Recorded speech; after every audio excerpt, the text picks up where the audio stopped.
guys, welcome back. It's Rowena. It's Felicia. Just as we thought we covered all the basic steps of our skincare routine, from cleansing to toning to moisturizing, we realized there's still a lot of questions when it comes to serums. And if you're left mystified by what a serum actually does, you're not alone, because it's easy to be baffled by all the contradictions surrounding it. Like, it's moisturizing, but it's not a moisturizer. It can be slightly oily, but it's not a facial oil. It also has a watery consistency, but it's not an essence. That Confusion! But have no fear, today we're bringing you another video all about these potent bottles of magic, sponsored by Clarins, to take a deep dive into the world of serums. Serums are definitely one of our favorite products to mix and match in our skincare routine because it delivers a potent boost to help resolve specific skin issues that we may be experiencing. And like the changing of seasons and the changing of our moods, these skin concerns can change on a month-to-month or even day-to-day basis, which is why it's important to know how to read our skin and help us reach for the best products for tackling these different concerns. In today's video about serums, we'll be sharing with you guys how our skin absorbs products and how far down products like serums can actually sink into our skin. Then we scour the interwebs to find the most frequently asked questions when it comes to serums, so that after this we can sigh a breath of relief and feel confident in knowing what to use and how. Yeah, because the way we apply our serums and other skincare products to our face can make a huge difference, and we'll run through a relaxing and gentle method of application for you guys. Let's get that serum bread! Woo!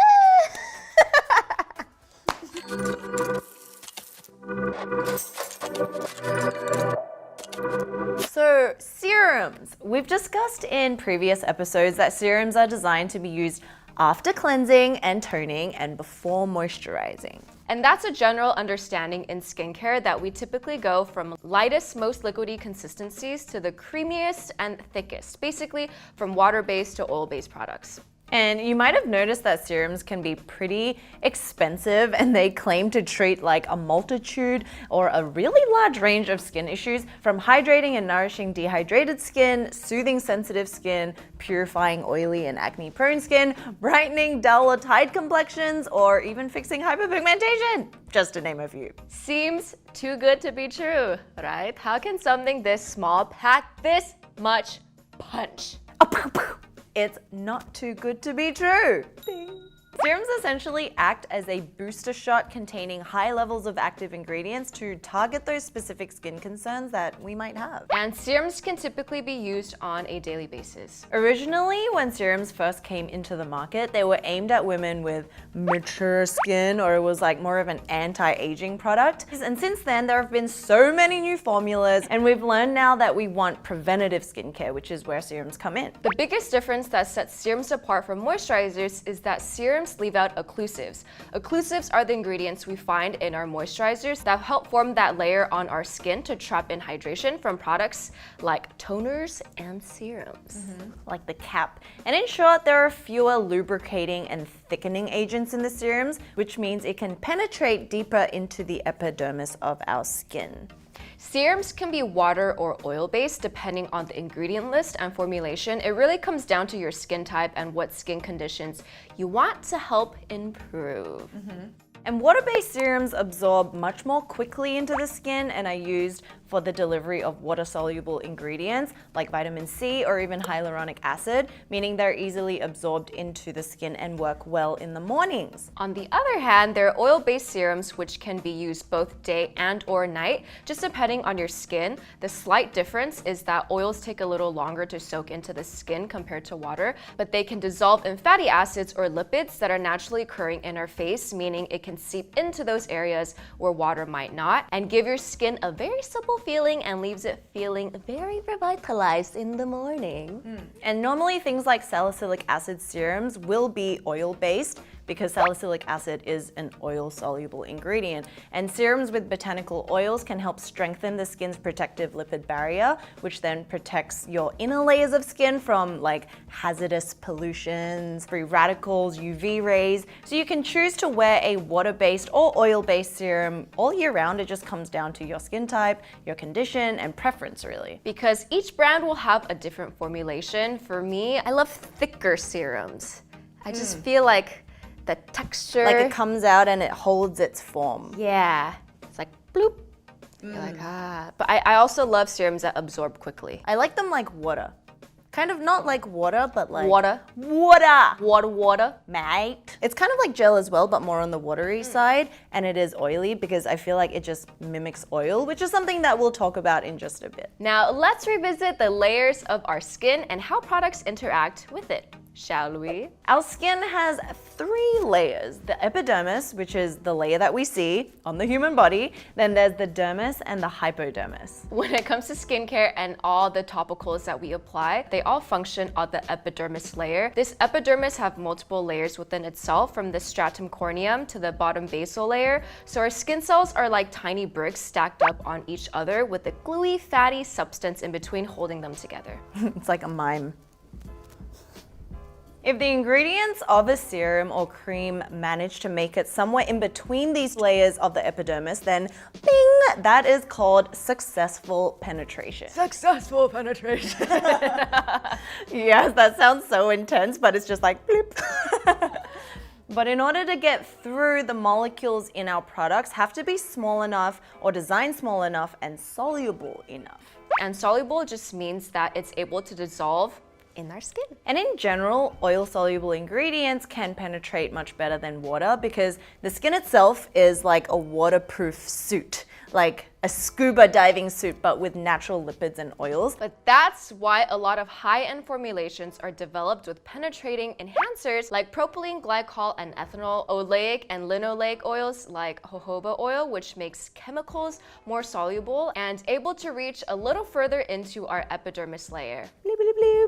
And because our skin is really designed to keep things out and protect our inner world, our organs and blood vessels, it's not easy for ingredients to penetrate further than the outer layer. And if you think about it, this is why skincare works in the first place, because things like antioxidants in skincare wouldn't do their job if they didn't stay on that outer layer of skin to protect us. Although retinoic acid has been proven to be able to reach closer to the dermis layer to encourage collagen production, for the most part, our bodies do not absorb large amounts of chemicals through our skin like we may think. And if you're like, not sold, we'd recommend looking into resources like thebeautybrains.com or even Chemist Confessions and even Lab Muffin, who are either scientists or formulators in the skincare world and cover these topics in depth. So we'll leave that all in the description for you guys. Another way to understand how serums work on the epidermis is the tissue test. Imagine this tissue as the top layer of the skin. If you apply moisturizer and look underneath the tissue, you'll find that it's just sitting on the surface of the tissue. But if you apply serum and look underneath the tissue, you'll find that it's soaked through, which indicates that they have reached past the top surface layer of our skin because of the smaller molecular makeup of the formulation. And there was this example that was given in one of the articles. They were like, if our skin and body really acted as like a sponge and absorbed everything, if we went into a swimming pool, we would like be drinking chlorine water, but it's not. Right? Yeah. And we wouldn't even have to eat. We would like put slabs of meat on us and that would be eating. Yeah. So our skin really is a protective barrier that does absorb little amounts of the nutrients and ingredients, but it's not going to really like take it all in. When it comes to using serums in our skincare routine, if you don't already use a serum, it goes on after your toner. We always suggest applying products onto your skin when it's still a little damp. And with toners, you can use things like a cotton pad or your hands, but with serums, you would never apply your serum onto a cotton pad and put it on. So wasteful. Yeah, that's like, here, take my money. It's like money down the drain, yeah. Literally into the trash. This is a trick that we recently learned that has actually been a game changer in a way. So instead of just using your fingertips and circling it around your face like this, you want to warm up the product in your hands. Then you want to like firmly press the serum and spread it evenly over your skin and kind of like press it out. Like, you know when you go to a spa and they're just like, dun, and there's like spa music in the background and a candle. And you can hold each press for about 2 seconds and then slide to a different area towards the outer areas of the face. And this really works and like helps the product penetrate into the skin. And we did a test on our 2 hands the other day. And like when you just do it with your fingertips, It just takes a little longer to like, yeah.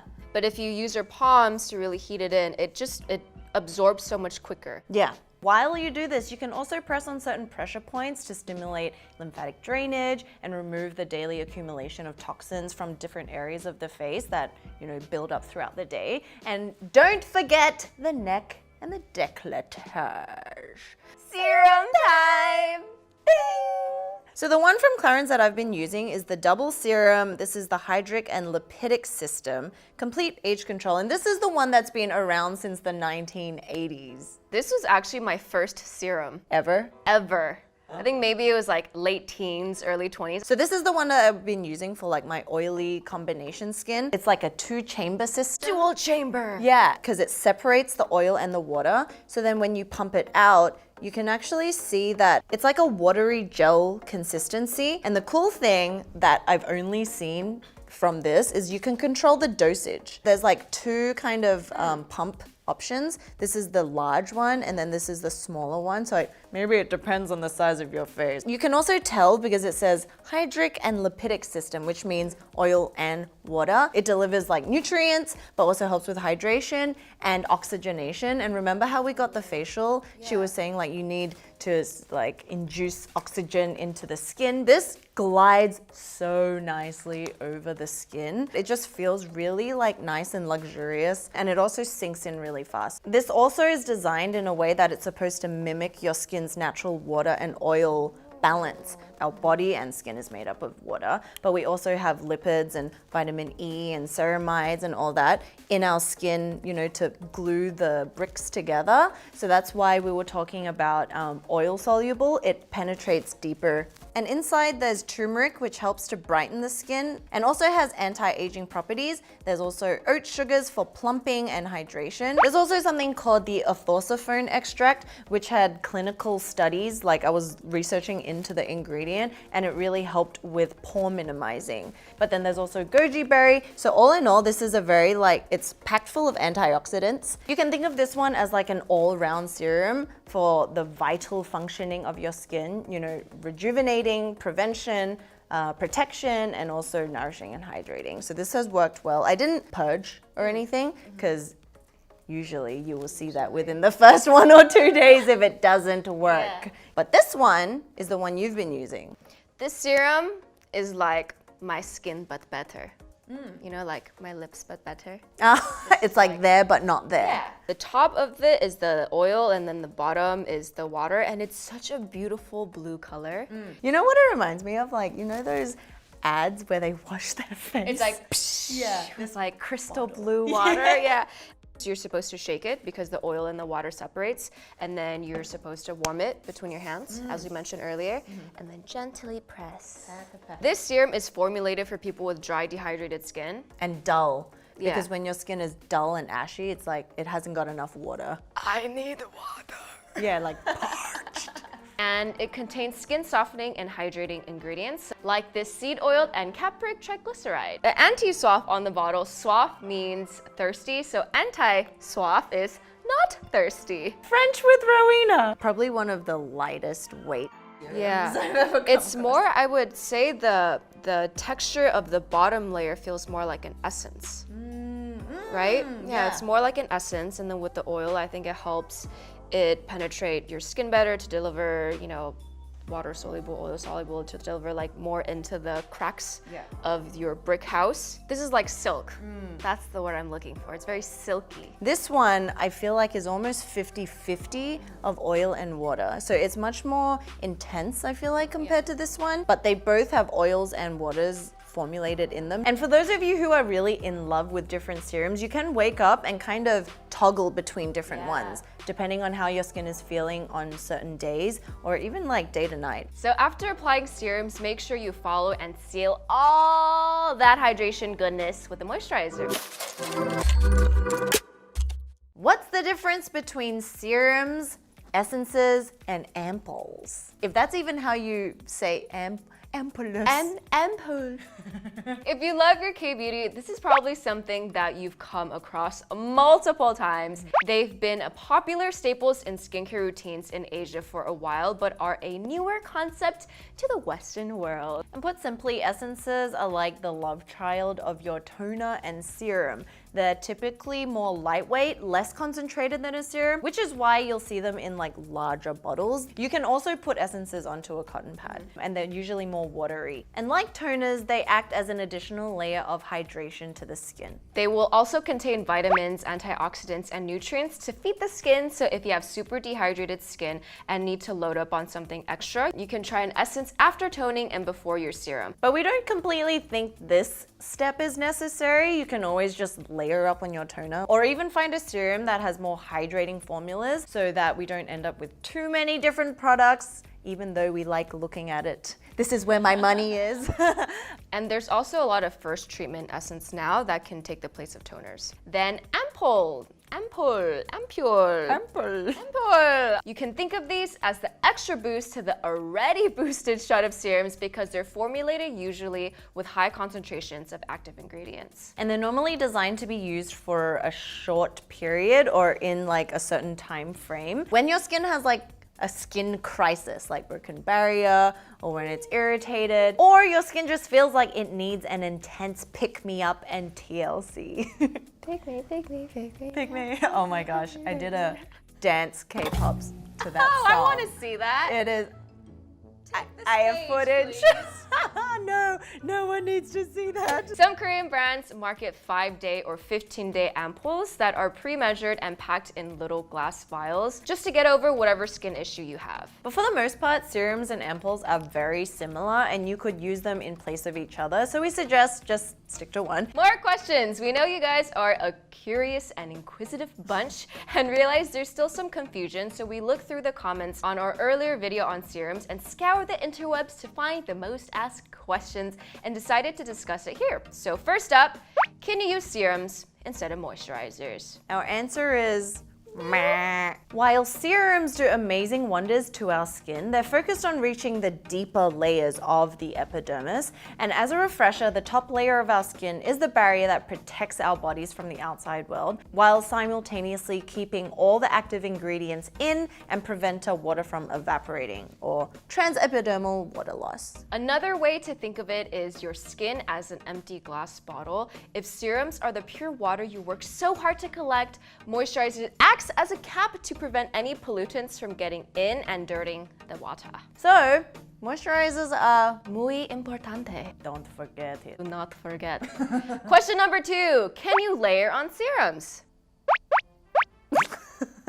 So the answer when it comes to can we mix certain serums is yes and no. It really comes down to what the serum actually is, because there's these everyday type of serums, but then there's also chemical exfoliating serums. If you find your serums containing some sort of AHA or BHA or other potent ingredients like retinol, you're going to want to be mindful, especially if you already own other products containing chemical exfoliants as well, which are AHAs and BHAs. And if you think about it, having multiple serums with different concentrated ingredients can pack too much of a punch, like too big of a punch, and your skin will be the only thing taking the hit, literally. And you'll know the ones that you shouldn't be using and mixing that often, because it'll say on the back that you should be using it 1 to 3 times a week or something. But the everyday ones can like be cocktailed, and that's where serum cocktailing comes from. And it's also advised that you don't apply any sort of resurfacing serum, especially if it's on the title, in the evening time if you're already using something like a topical retinoid or retinol, because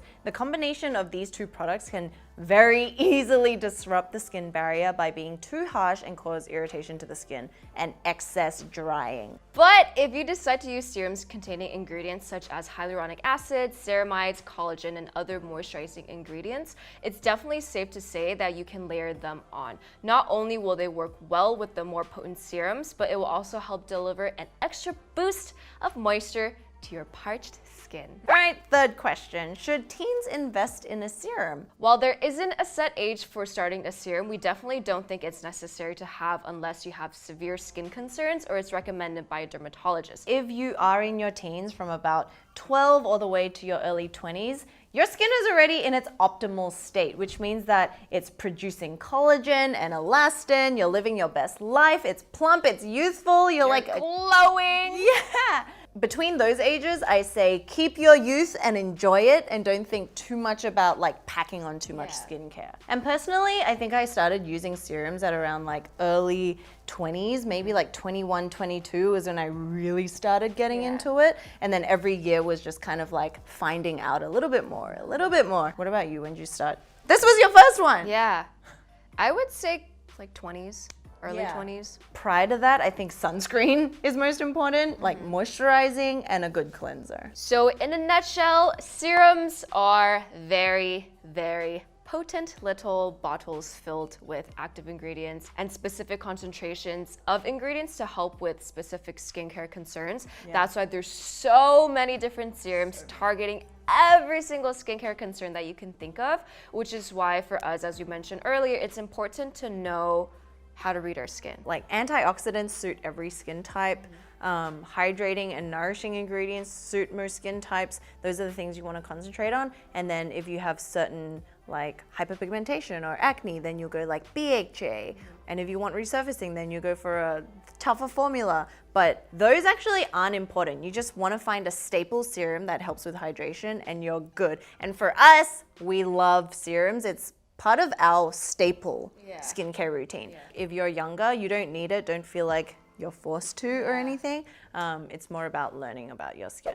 Serums basically just help our skin do its job better. So with things like ceramides, peptides, all of these are things that our skin already has and it's already there. So with serums, it helps the production, it helps reproduction, it helps... Oh, it facilitates it.